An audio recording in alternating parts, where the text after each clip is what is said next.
الحمد لله رب العالمين.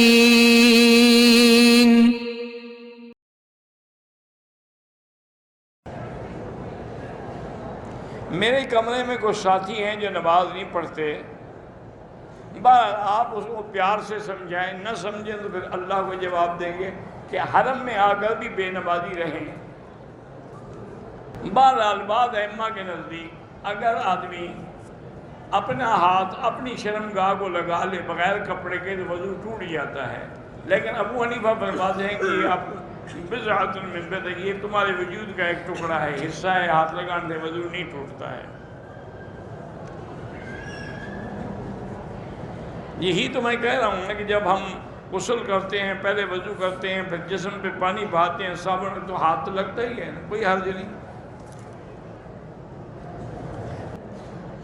بیٹا اپنے باپ کی مرضی کے بغیر دوسری شادی نہ کرے.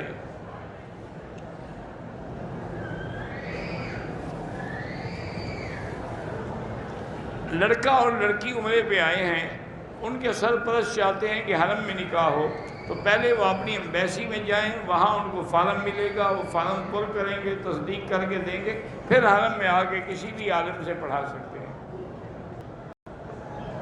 ایک انگلینڈ میں رواج تھا کہ ان کا کوئی بوڑھا بیمار ہو جاتا، وہ ڈاکٹر کو اجازت دیتے، اسے نیند میں سلا دیتے.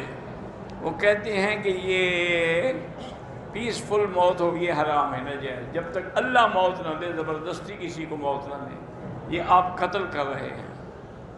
لواحقین کو اجازت دینے کا کیا حق ہے؟ یہ اللہ کا معاملہ ہے، اللہ پاک جب چاہیں گے اس کو موت دیں گے. اگر بیوی علیحدہ گھر مانگے اور ساس یا سسر نہ دیں تو شوہر کے بس میں ہو تو دے دے، اور نہ ہو تو مجبوری ہے. میری بیٹیاں ہیں، بیٹا نہیں ہے، سسرال والے باتیں کرتے ہیں وہ جاہل ہیں. بیٹیاں ہوں یا بیٹا ہو، یہ اللہ کا نظام ہے، جو چاہے وہ دے. اور نہ عورت کے ہاتھ میں ہے نہ کسی کے ہاتھ میں ہے.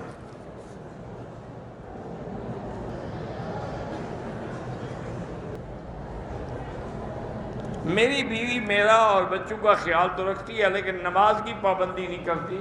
سب سے بڑا گناہ تو نماز ہے، کیونکہ بعض ائمہ کے نزدیک نماز چھوڑنے والا اب مرد ہو یا عورت، وہ کافر ہو جاتا ہے. جب کافر ہو گیا تو نکاح ہی نہ رہا. اس کو غور توبہ کرے، استغفار کرے اور پابندی کرے.